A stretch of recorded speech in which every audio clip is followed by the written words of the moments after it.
Manusia yang sabar dan manusia yang tidak sabar itu hanya ada satu yang membedakan, yaitu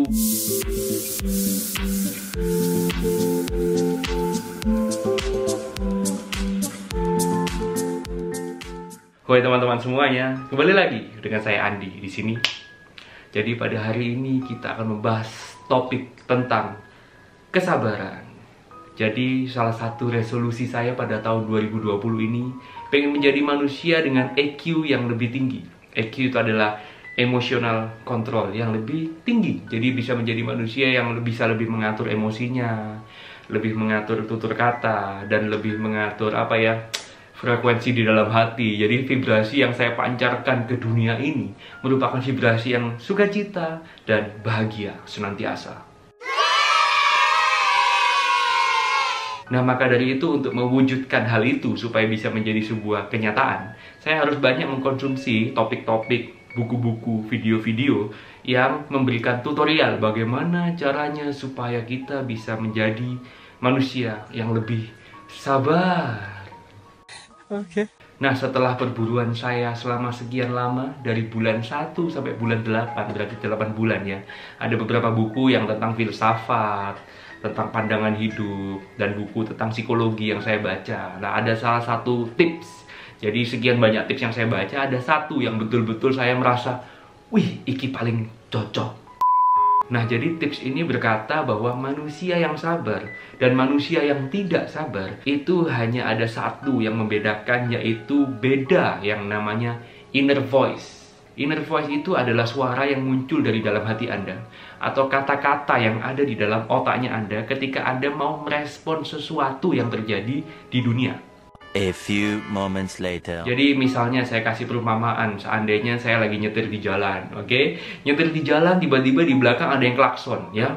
Ding! Nah, ketika ada sesuatu yang terjadi di eksternal, di luar tubuhnya kita, maka tubuh kita akan memberikan yang namanya respon. Respon itu kebanyakan adalah muncul kata-kata dulu di pikiran kita. Nah, saya dulunya ketika misalnya ada orang di belakang klakson gitu, kata-kata yang muncul dalam hati itu apa? Dialah nih bomu, memang kesusu budal ket wingi po. Jadi artinya adalah memang ingin jalani ibumu. Kalau memang tergesa-gesa berangkat tuh dari kemarin. Nah, itu yang keluar kata-kata dalam hati. Jadi tubuh saya mendengarkan suara klaksonnya mobil di belakang atau klaksonnya kendaraan di belakang itu menjadi sebuah konotasi yang negatif. Jadi seakan-akan ketika orang ngebel, nah itu seakan-akan otak saya menerimanya seakan-akan, woi cepetan jalan, atau woi kamu salah jalur, woi lelet. Seperti seakan-akan menghujat atau menghina atau melakukan sebuah membuli segala macam. Padahal kan belum tentu ketika orang ngelakson itu dengan maksud komunikasi yang seakan-akan menghina atau mengejek dan lain sebagainya. Tetapi itulah yang namanya inner voice. Nah, tetapi apa yang muncul di dalam hati itu sesuatu yang kayak otomatis gitu. Bisa kita arahkan, tetapi butuh faktor eksternal juga. Dan butuh yang namanya kemauan, baru kita bisa mengontrol yang namanya suara di dalam hati. Nah, jadi dalam hal klakson mobil ini, yang merubah inner voice saya itu adalah istri saya. Jadi misalnya ada mobil yang klakson di belakang, muka saya ekspresinya sudah berubah menjadi sedikit bad mood. Nah, itu istri saya sudah tahu kalau sebenarnya dalam hati saya dongkol di klakson-klakson sama orang. Lalu istri saya dengan gampang dia ngomong, santai aja lah, mungkin dia permisi, mungkin dia kebelet kencing atau kebelet ngising, makanya dia kepingin ke susu. Nah, setelah mendapatkan respon seperti itu dari istri saya otomatis merubah kata-kata dalam hati saya. Jadi seakan-akan kita berpikir, oh iya ya betul juga ya, jangan-jangan dia kebelet pipis ya toh, atau kebelet mau BAB ya kan. Nah, maka dari itu dia ke susu, kepengen cepet-cepet supaya dia cepet nyampe ke rumah, cepet bisa pipis. Nah, jadi setelah 1, 2, 3 kali saya melakukan hal yang sama, akhirnya sekarang ketika orang klakson saya malah ketawa saat orang ini kebelet kencing. Jadi dengan adanya proses seperti itu, akhirnya yang namanya inner voice itu bisa berubah secara permanen. Dan hal ini juga berlaku dengan hubungan sosial kita bersama dengan manusia yang lain. Mungkin dulu kita punya prinsip ya, kalau aku diganggu sama orang, 1 kali tak peringati, ganggu lagi tak lempar batu, beres masalah, emosi terlampiaskan.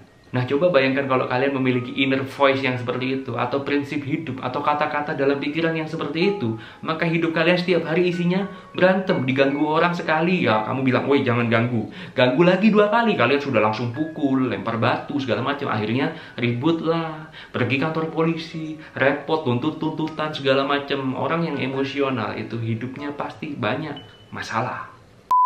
Tapi coba bayangkan kalau kita memiliki inner voice, kita memiliki suara dalam hati yang seperti ini. Ketika ada orang mengganggu saya 1 kali, ya kan, saya akan memperingati dia. Ya, jangan ganggu saya dengan hal seperti ini, saya nggak suka. Nah, tetapi ketika dia mengulanginya lagi, maka saya akan mikirnya, oh berarti orang ini gila, gitu loh. Jadi kan enak gitu. Jadi ketika kita diganggu sama orang gitu, 1 kali misalnya kita dilemparin kerikil, ceklik, dilemparin. Kita bilang, woi jangan lempar-lempar ya. Dia lempar lagi. Malah jadi dalam hati kita ketika kita mikirnya dia gila kan, jangkrik kok, apa sih hari ini ketemu orang gila, jalan, ngerti nggak? Jadi suasana hati pun juga nggak terganggu, frekuensi hati tetap ada pada vibrasi yang bahagia, dan kita juga terhindar dari berbagai masalah-masalah yang tidak penting.